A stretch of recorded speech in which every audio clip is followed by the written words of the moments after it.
La révolution numérique transforme l'éducation et l'apprentissage. Nos écoles sont branchées, nos politiques qui permettent à nos élèves d'apporter leurs appareils numériques sont en place et nos salles de classe sont équipées. Mais sommes-nous prêts? Comment pouvons-nous conscientiser et responsabiliser nos jeunes face à leur empreinte numérique et leur contribution sur la toile? La solution, c'est d'enseigner les compétences requises afin qu'ils deviennent de citoyens numériques avisés. Mais c'est un sujet d'envergure, un sujet qui ne peut pas s'enseigner dans une seule leçon, dans un seul cours ou un seul module.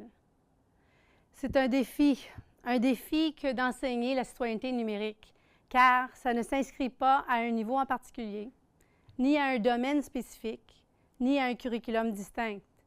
Mais le statu quo, ce n'est plus une option.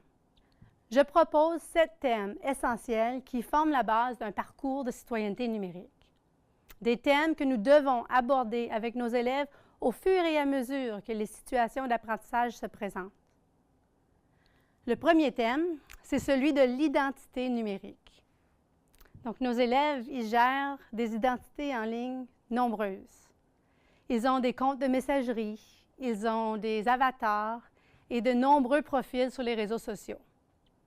Mais encourageons-les à développer une identité positive pour que les résultats des recherches effectuées à leur sujet soient acceptables. En tant que membre de la communauté francophone, on se doit aussi de discuter de la valeur des profils numériques qui permettent le réseautage en français. Nos élèves, ils doivent être fiers de leur cyber-réputation. Surtout, puisque les portfolios et les profils numériques vont devenir le curriculum vitae de l'avenir. Afin d'optimiser leur profil, les jeunes doivent apprendre des choses de base. Ils doivent apprendre à utiliser des courriels appropriés. Ils doivent afficher des photos convenables et ils doivent modifier leurs paramètres de sécurité. Certains croient que les paramètres de sécurité ou de confidentialité permettent de protéger leurs informations, mais ils ont tort. Nos élèves doivent se méfier de leurs nombreux amis qu'ils ont en ligne. Parce que les logiciels de capture d'écran, les logiciels de capture de vidéo et ceux de reconnaissance faciale ou de géolocalisation, ils permettent la distribution de nos détails les plus intimes au monde entier. Incitons nos élèves à bien réfléchir avant de publier. Les commentaires, les photos et les vidéos partagées aujourd'hui seront-ils pertinents, voire acceptables, dans 5 ans, ou lorsqu'ils seront à la recherche d'un emploi, ou lorsqu'ils deviendront parents? Et ça me mène à mon troisième thème, celui des transactions numériques. Le commerce électronique étant de plus en plus populaire, nos élèves doivent s'assurer de la sécurité des transactions qu'ils vont effectuer en ligne. Afin de prévenir des actions commerciales frauduleuses, montrons-leur comment distinguer un réseau ouvert d'un réseau sécurisé. Parlons ouvertement des façons de se protéger des tentatives d'hameçonnage, qu'on appelle en anglais le phishing, ou celle même du vol d'identité. Pour le meilleur ou pour le pire, notre économie globale migre vers le numérique. Donc, renseignons nos jeunes au sujet des services bancaires en ligne, au sujet du financement collaboratif, appelé le crowdsourcing, ou les sites qui offrent des microcrédits et des microprêts. Nos élèves doivent comprendre l'importance du cybercommerce et celle de la monnaie virtuelle, le Bitcoin. Discutons aussi de notre prochain thème, celui qui est de l'éthique numérique. La netiquette qui décrit les comportements à privilégier et ceux à éviter afin de devenir de bons citoyens numériques, gère l'éthique de nos comportements en ligne. Mais poussons plus loin.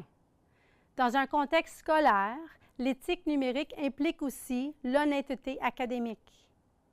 Le plagiat doit être clairement redéfini dans un monde où le copier-coller et le remixage sont plus fréquents. Encadrons nos élèves afin qu'ils comprennent que les lois régissant le piratage, les droits d'auteur et le partage de fichiers en ligne s'appliquent à eux. Les questions d'éthique numérique ne sont pas limitées à celles de confiance dans nos transactions, ni celles d'honnêteté intellectuelle. La cyberintimidation, le cyberharcèlement et la cyberprédation sont des comportements dévastateurs qui exploitent l'anonymat qui règne dans l'ombre de la toile numérique. Changeons de voie un peu. Passons à la littératie numérique, notre prochain thème. Nos élèves vivent dans un monde où l'information est accessible n'importe où, n'importe quand et sur n'importe quel appareil. Ils trouvent les réponses instantanées sur l'ordinateur qui se trouve dans leur poche. Mais sont-elles les bonnes réponses? Favorisons la pensée critique. Montrons aux jeunes comment déterminer la crédibilité des sources d'information. Enseignons-leur comment tirer profit des filtres de recherche et des outils avancés en ligne afin qu'ils puissent passer moins de temps à chercher et plus de temps à apprendre, à discerner et à faire des liens. Dans un contexte où règne l'abondance de renseignements, qu'on qualifie souvent d'infobésité, nos jeunes doivent reconnaître que l'information n'est pas toujours équitablement accessible. Cela peut être pour des raisons d'inégalité technologique, de censure d'Internet, d'handicap ou d'habileté langagière. C'est ce que j'aborde dans le terme de discrimination numérique. On parle souvent d'une fracture qui peut compromettre l'accès aux informations. On identifie des défis d'ordre géographique, économique et technologique. L'utilisation d'Internet dépend des pays ou des régions dans lesquelles on se situe, ou des ressources financières dont on bénéficie, ou les outils qu'on a à notre disposition. Mais le monde du numérique, il n'est pas libre de préjugés. L'information présentée, elle est souvent teintée par des opinions ou des points de vue en particulier. Donc, développons les habiletés de pensée critique et permettons aux élèves de comprendre que la censure limite l'information disponible. Considérons aussi notre langue de communication. Puisque la majorité des données disponibles et du contenu disponible en Internet est en anglais, l'expérience d'un utilisateur est influencée par la qualité des traductions disponibles. Celles-ci laissent souvent à désirer et peuvent modifier non seulement le contenu, mais la nuance et le contexte des informations présentées. Mon dernier thème, c'est celui de la dépendance numérique. Nos élèves vivent dans ce monde. Certains y vivent tout à fait littéralement, à travers leurs avatars qui habitent des communautés virtuelles. D'autres partagent leur réalité sans cesse sur leurs réseaux sociaux.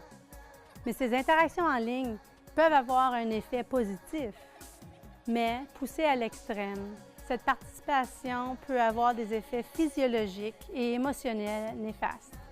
Présentons les dangers reliés à la dépendance numérique. Cette dépendance peut se manifester de plusieurs façons. Le besoin de compléter le prochain niveau d'un jeu en ligne, la peur d'être séparé de son appareil mobile ou la vérification continuelle de ses réseaux sociaux. Les élèves dépendent de la technologie et sont incapables de débrancher. Et les effets physiologiques peuvent perturber leur apprentissage. Ça peut affecter leur concentration, leur sommeil et leurs interactions sociales. Aidons-les à reconnaître les signes de la dépendance numérique et à se fixer des limites raisonnables. Je souhaite qu'un parcours de citoyenneté numérique comme celui que je viens de décrire puisse responsabiliser nos élèves et leur permettre d'interagir efficacement avec leur monde virtuel en toute sécurité. J'aimerais vous laisser avec une dernière pensée. Afin d'être en mesure d'aider nos élèves à devenir de bons citoyens numériques, nous devons, en tant qu'enseignants, être de bons modèles. Soyons vigilants, surveillons nos propres empreintes numériques et publions prudemment. Merci.